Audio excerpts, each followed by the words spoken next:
Good afternoon, everyone.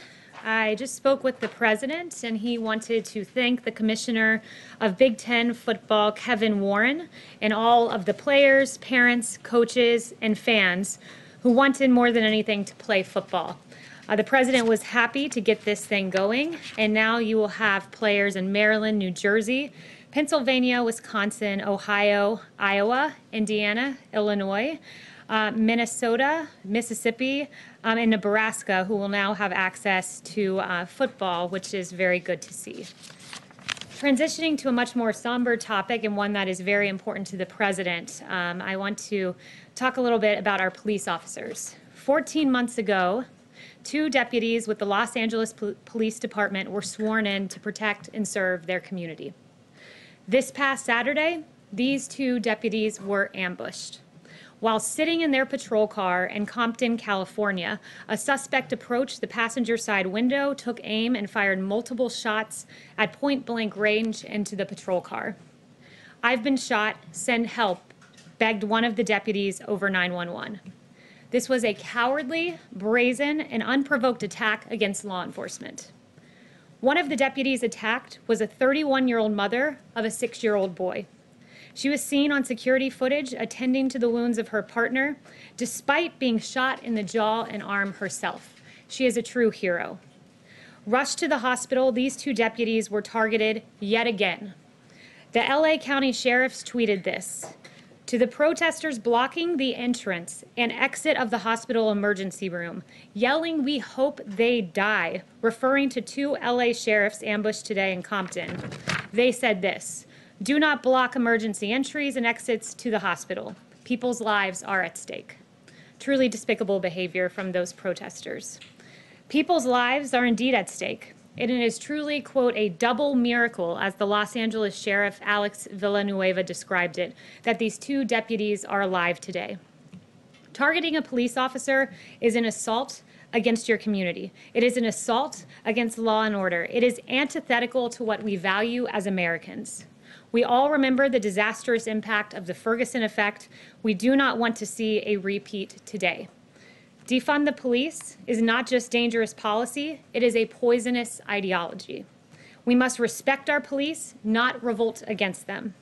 In the past 24 hours alone, we've seen law enforcement targeted across the country. This is in 24 hours.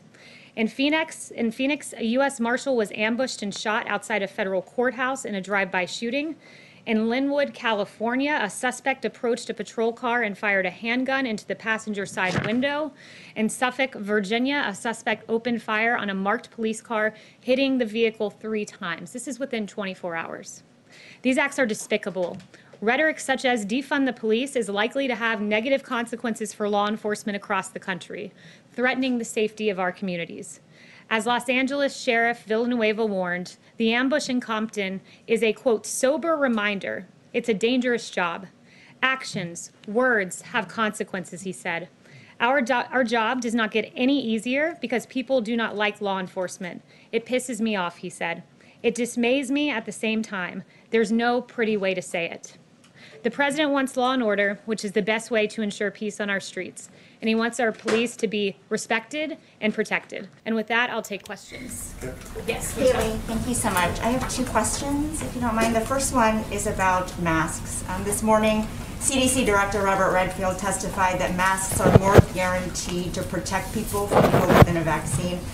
Last night, the president continued to question their use. So why is he sending mixed messages about something that doctors say can save lives?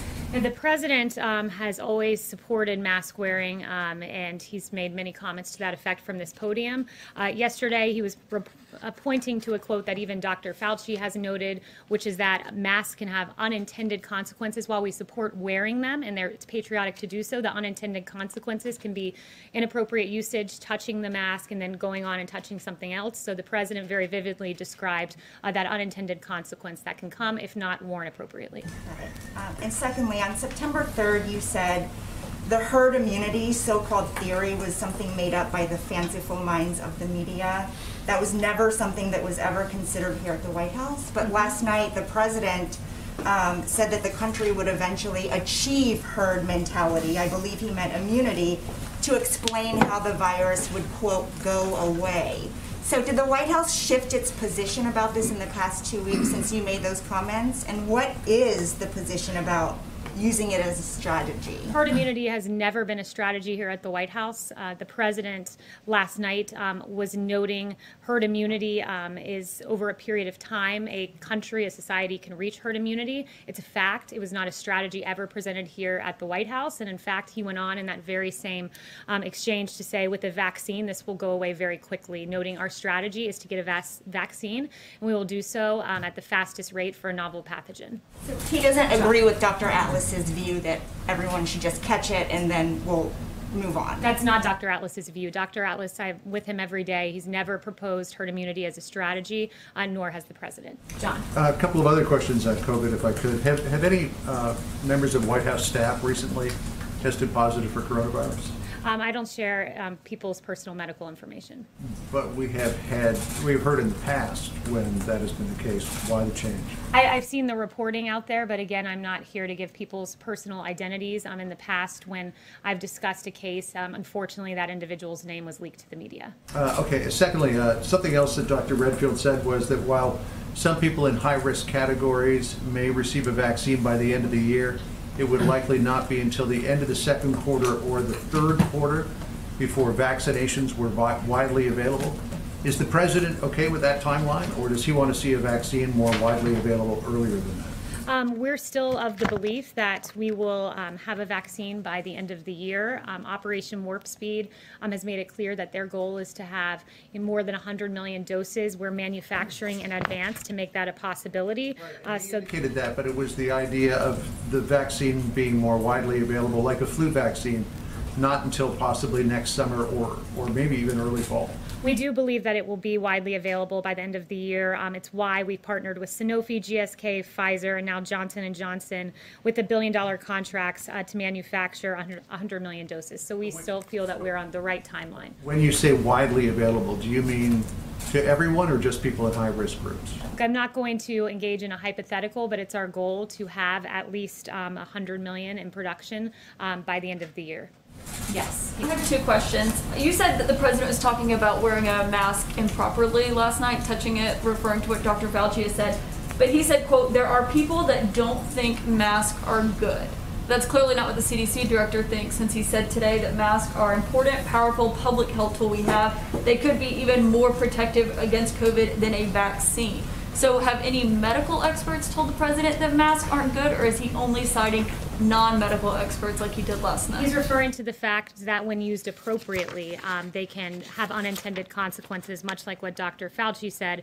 It's not providing the perfect protection that people think that it is, and oftentimes there are unintended consequences. So the president agrees with Dr. Fauci that mask wearing is good. It's recommended. The president's continually recommended it from this podium, but he was just pointing out some of the unintended consequences if not used appropriately. He didn't say that. He just said there are people No, that he think did. masks Go on. aren't. Do you have his whole exchange? Would you like to read it out? I watched it last night. He He said went there and are talked people about- who don't think masks are good. He didn't say improperly or anything like Kayleigh, that. he That's went what on I'm in the saying. very, unfortunately, a bunch of you are very keen on doing selective editing of the president's quotes and not referring to the second half. Directly under that statement, he talked about a waiter touching the mask, then touching a plate, and that being an unintended effect of wearing a mask. That is an example of a mask not being used Waiters appropriately. don't think masks are good, but And didn't cite the he described the exact scenario in which a mask could have an unintended consequence if not used appropriately. And we can send you the clip. We'll put it up on Twitter for No, I you. watched it. It's okay. I just wanted to see if there's any medical experts who have said that. And they have, and I just read Dr. Fauci's quote. So go ahead. Yes, I've read Dr. Fauci's quotes. On the healthcare plan, the chief of staff said today that there is going to be one unveiled before the election, one that the president has been promising for over a year now, long before then. But today on Capitol Hill, the three top medical experts in this administration said they have no idea of any kind of plan that's being formulated. So who is it that is working on the health care plan that's going to be introduced before the election? So here at the White House, we have a wide array of people working on it. There have been elements of it that have already come out, like the telemedicine plan, the drug importation EO, the most favored nations were elements of what is an overarching plan. There's more that will be forthcoming. and in aggregate, it's going to be a very comprehensive strategy, one where we're saving healthcare while Democrats are trying to take healthcare away, where we're making healthcare better and cheaper, guaranteeing protections for people with pre-existing conditions, stopping surprise medical billing, increasing transparency, defending the right to keep your doctor in your plan, fighting lobbyists and special interests, and making healthier and finding cures to diseases. And those are the principles that will animate multiple stakeholders here at the White House who work on policy. So our Domestic Policy Council and others are working on a healthcare plan. Not the CDC director, not Bob Cadleck, not Admiral Jouar. None of them have any idea about the healthcare plan. I'm not going to give you a readout of what our healthcare plan looks like and who's working on it. If you want to know, come work here at the White House. Yes. So I just wanted to know who's working on it. Yes. Stakeholders here in the White House, and as I told you, our Domestic Policy Council and others in the White House are working on a healthcare plan, the president's vision for the next 5 years. Yes, and if you want more, come join us here. Yes. That's not the point why I asked the question. Yes. I think you know that. Okay, I've called on you 4 times, so Thank you, Mario, go ahead.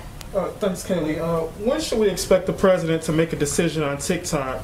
And to what degree is that decision delayed by just disagreement among his senior advisors? Yeah, so you'll have a decision here in short order. I'm not going to get too far into it because I don't want to get ahead of the president, but obviously we care deeply about protecting the data and security of American citizens. Yes. Thank you, Kayleigh. 2 questions. One is about vaccines. Some people within the Trump administration indicate that there might be a vaccine within a few weeks. Right now, we're all being tested for COVID. Are you going to require vaccine that we be vaccinated to enter the White House complex? I'm not going to get ahead of any hypothetical. Right now, we're hard at work at actually getting the vaccine, and then plans for distribution will be determined thereafter. There were some guidelines put out today to that effect about how they'll be distributed by HHS and DoD. Okay, and also one thing is that Bob Woodward said that the president's response to COVID was, quote, a monumental, catastrophic leadership failure. That this is a tragedy for Trump and for the country. What is your response to that? That it's absolutely preposterous and absurd. Look at the facts, look at the data, look at the fact that Europe, for instance, has experienced a 28% higher excess mortality rate than the United States. Look at the fact that we have one of the lowest case fatalities in the world. Look at the fact that from scratch, we developed the largest and most advanced testing system in the entire world, testing more than every country in Europe put together and more than every nation in the Western Hemisphere combined. Look at the fact that we have 3 vaccines in phase 3 clinical trial. That is a historic response, mobilizing the private sector the fastest, or mobilizing the private sector to the greatest degree since World War II. This president has broken through barriers. He's a businessman. He's the commander-in-chief. He's the leader of the country, and he has done a phenomenal job, to quote none other than Governor Andrew Cuomo. I was simply letting a colleague finish. Can I ask my question? No, I'm not going to reward not speaking up and asking you a question. Go ahead. Anyone else? Yes. I'm gonna. Go ahead. Okay, thanks. The president said on Twitter today that Republicans should go for a much higher number when it comes to the stimulus. What did he mean by that exactly? And has he spoken to Senator McConnell or Speaker Pelosi about what number he has in mind? Yeah, so what the president was referring to was the $500 billion bill that passed the Senate, the Phase 4 plan. That didn't include, it got 50 votes in the Senate. It's that $500 billion skinny proposal, but it didn't include direct payments. So he wants more than the $500 billion, and he is very keen to see these direct stimulus payments. And we hope that Nancy Pelosi will work with us in good faith. There are many bipartisan proposals out there that have merit. And a clear example of where Nancy stands is that everyone wants to be in D.C., seems to want to make a deal, except Nancy Pelosi. She wants to play politics. Look at the letter she wrote condemning the Problem Solvers Group proposal. That was a $1.5 trillion plan that if the priorities were modified and made sure that there was not bailout that bailed out states that didn't have COVID-related issues, that just were blanket bailouts to blue states. That's something that we would entertain and look at. But Nancy Pelosi immediately decried that proposal in a letter because she's not interested in a deal. Yes. Kayleigh, could I just ask really briefly, following up on Mario's question, Trump has said that he wants to see TikTok's U.S. operations being sold to a U.S. company. And our reporting suggests that under proposals submitted to CFIUS, ByteDance would retain a majority stake in TikTok. So does the president still want TikTok to be sold to a U.S. company, or is he now okay with TikTok potentially remaining under Chinese ownership? Yeah, this is an ongoing negotiation, and I'm not going to offer any further comment beyond any of the president's public remarks. Yes. Thanks, Kayleigh. I pulled up, I think, that quote that you were talking about. The president said last night, they come over, they serve you, he's talking about waiters, and they have a mask. I saw it the other day where they were serving me, they were playing with the mask, I'm not blaming them, I'm just saying it happens. And then he starts talking about Dr. Fauci. My question is, why is he quoting what Dr. Fauci's guidance from like 5 months ago instead of what the head of the CDC said in the Senate today on masks? Well, both propositions he agrees with, and thank you very much for reading the second part of the quote. First, he agrees with the consensus that mask wearing is important and recommended. I have here, and I'll make sure you all get a copy all of the times he said that from this podium, and I can read them, but it would probably bore you. He's called it patriotic to wear a mask, but he also recognizes that masks need to be worn appropriately, which is the point Dr. Fauci was making. He was making that point in March, but it was an important point to make, that we should all wear our mask appropriately. And then it's totally unrelated, but Roger Stone said on a radio show the other day, he said U.S. Marshals should seize the ballots in Nevada on Election Day because he's called them corrupted. Is that something the president is comfortable with, using federal power to seize ballots during the count? I have not spoken to him about that, nor do I think he's ever seen those comments. Yes, if you'll allow me, I have a question from a colleague because I'm the cooler today, and then I'd like to ask my own. From a colleague, in lifting tariffs on Canadian aluminum, the USTR announced yesterday it would review shipment levels 6 weeks after the end of September, a timeline that extends beyond the election. Was the president worried that those tariffs and the anticipated retaliatory action from Canada would endanger his re-election chances? I've not spoken to the president about Canadian tariffs. I haven't followed up on that matter. What was your other question? The second one is, does the president have any evidence to back up his suggestions that Joe Biden is a pedophile or taking drugs? And without such evidence, if he's simply speculating, why should the public trust him on anything else? I'd have to refer you to the campaign. I'm not here to talk about Joe Biden. Yes. Thank you, Kayleigh. With Hurricane Sally making landfall in Alabama and hitting the Florida Panhandle, a couple of questions here related to that. Has the president spoken directly to Florida Governor Ron DeSantis or any of the other governors affected by this storm?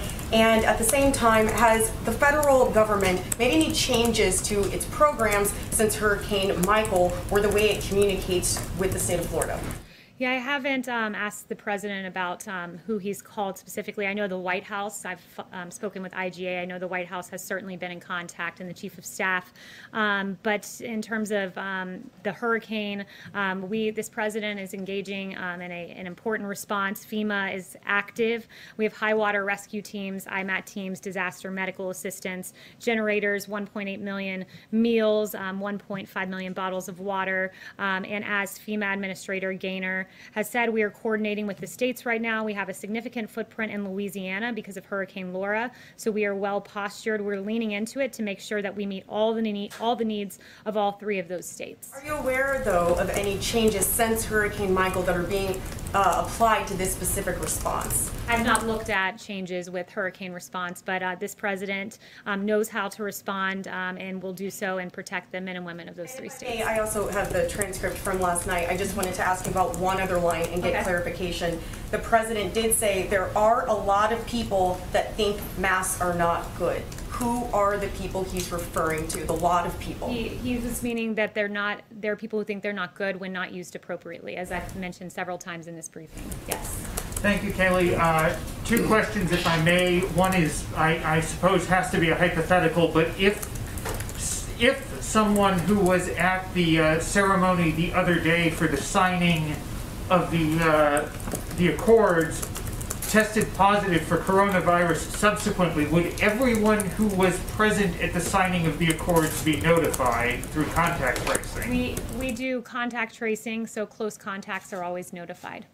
And secondly, on the stimulus questions, where are you on additional assistance for airlines and maybe more of the pandemic unemployment insurance, since both of those things are urgent priorities and it doesn't look like Congress is going to act, what's the president prepared to do on both of those issues? The president has mentioned previously that he wanted to take a good look at airlines and help where he can. Of course, we need Congress in a lot of this. He's always made clear that his big priority, number one, is unemployed Americans and Americans who have been hurt by this pandemic. His EO really clarified his priorities, the 4 EOs on eviction and the payroll tax, which helps low and middle income Americans primarily, and unemployment insurance and student loan debt relief. That's his priority, unlike Nancy Pelosi, who took a vacation and went to a hair salon when the men and women of San Francisco did not have the access that she did. Follow up on payroll taxes. Actually, since you mentioned payroll taxes, is the president disappointed with the large number of employers who are not taking up him and the Treasury Secretary on the payroll tax deferral? The president believes that companies should take him up on that. He has always said that he is interested in giving a payroll tax forgiveness for those who do participate, because it's very important that those making less than $100,000 have this relief at this time. Raquel. Hi, Kayleigh. Thank you. 2 questions, if I may. One, is the White House aware of the allegations of healthcare abuse in ICE detention centers?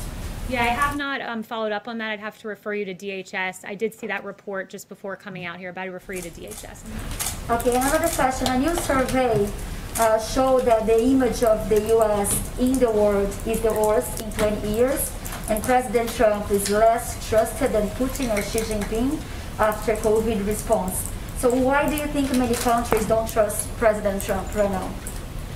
Look, this president has led the greatest response to COVID. I've already walked through how well we're doing vis-a-vis the rest of the world. Also worth noting, we had the smallest economic contraction of any major Western country in the first half of the year. Also want to note that in 2019, real median household income grew by more. This is last year alone. Real median household income grew by more than all 8 years of Obama-Biden. And in 2019, so last year, real median household income for African Americans rose 8%, and that is more than double the gains of Obama-Biden in 8 years. So this president has led economically, he's led on COVID, and when you look at what he did just yesterday with these landmark peace agreements that haven't been done in a quarter of a century, but President Trump made it happen. He is a great diplomat, a great peacemaker, and I think him being nominated for 2 Nobel Prizes says it all. Just can I ask you on the great success story you've talked about COVID.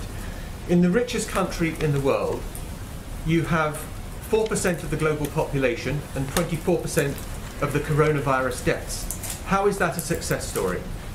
Yeah, when you look at, again, we have, Europe has 28% higher excess mortality rate. No, look at the global numbers that I'm giving you, which is 4% of the population, 24% of the deaths from COVID. Isn't that how can that be a success? And I'm giving you the numbers that we believe are very indicative of where we stand vis-a-vis the rest of the world. Excess mortality is an indicator that takes into account the percent deaths above what would occur without a pandemic. It counts the excess mortality, and what we see is that we are 28% under Europe. You have to look at this holistically. You have to look at total and aggregate how many deaths have occurred in this country and compare that to Europe in the excess mortality rate and case fatality and testing. We have exceeded in our response, and this president is very proud of the great work that this administration has done.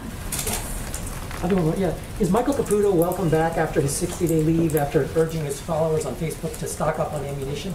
I'm not going to weigh into any personnel matters. As you know, he has taken a leave of absence that was announced just before I came out here. But what I will weigh into is the Middle East peace deal signed yesterday that I did not receive a single question about. That was the first time it's happened in a quarter of a century. If Obama and Biden had achieved this, it would look a lot different. You wouldn't have Chuck Todd saying he's uncomfortable with the deal that brings peace between the United Arab Emirates and Israel and Bahrain. You wouldn't have CBS calling it, quote, a business deal, and you wouldn't have Nancy Pelosi calling it a distraction.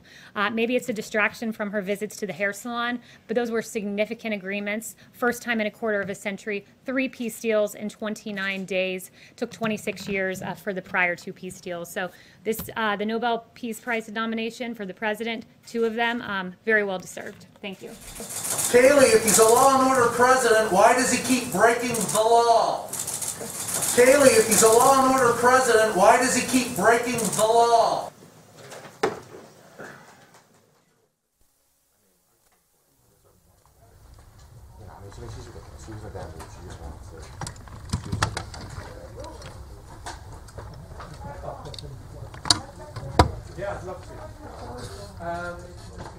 CNN White House correspondent Caitlin Collins is with me now. And Caitlin, I was watching you. You're back and forth with Kayleigh McEnany, the White House press secretary, trying to fact check her on the fly. There she was trying to defend the president's mask comments. What did she say?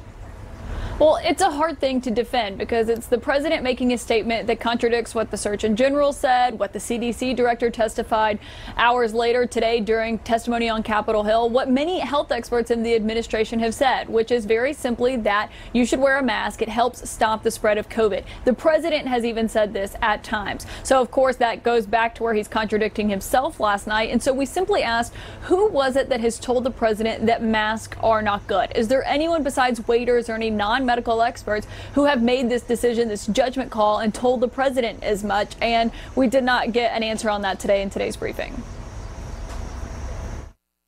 You said that the president was talking about wearing a mask improperly last night, touching it, referring to what Dr. Fauci has said. But he said, quote, there are people that don't think masks are good. That's clearly not what the CDC director thinks, since he said today that masks are important, powerful public health tool we have. They could be even more protective against COVID than a vaccine. So have any medical experts told the president that masks aren't good, or is he only citing non-medical experts like he did last night? He's referring to the fact that when used appropriately, they can have unintended consequences, much like what Dr. Fauci said. It's not providing the perfect protection that people think that it is, and oftentimes there are unintended consequences. So the president agrees with Dr. Fauci that mask wearing is good. It's recommended. The president's continually recommended it from this podium, but he was just pointing out some of the unintended consequences if not used appropriately. He didn't say that. He just said there are people that think masks aren't. Do you have his whole exchange? Would you like to read it out? I watched it last night. He said there are people who don't think masks are good. He didn't say improperly or anything like that. He went on in the very... Unfortunately, a bunch of you are very keen on doing selective editing of the president's quotes and not referring to the second half. Directly under that statement, he talked about a waiter touching the mask, then touching a plate, and that being an unintended effect of wearing a mask. Brooke, if the president had only been talking about people who improperly wear a mask, it would not be causing the kind of backlash that it is. If he had said that that is a concern that some health experts have said, people would say that's right. But that was how the president had responded to a question about why he did not institute a national mask mandate and why he so often chooses to not wear a mask, which some people say could set an example. So we are not selectively editing the president's words. You can see him make the argument where he is basically disparaging the value of wearing a mask, and we are simply asking who told the president that masks aren't good.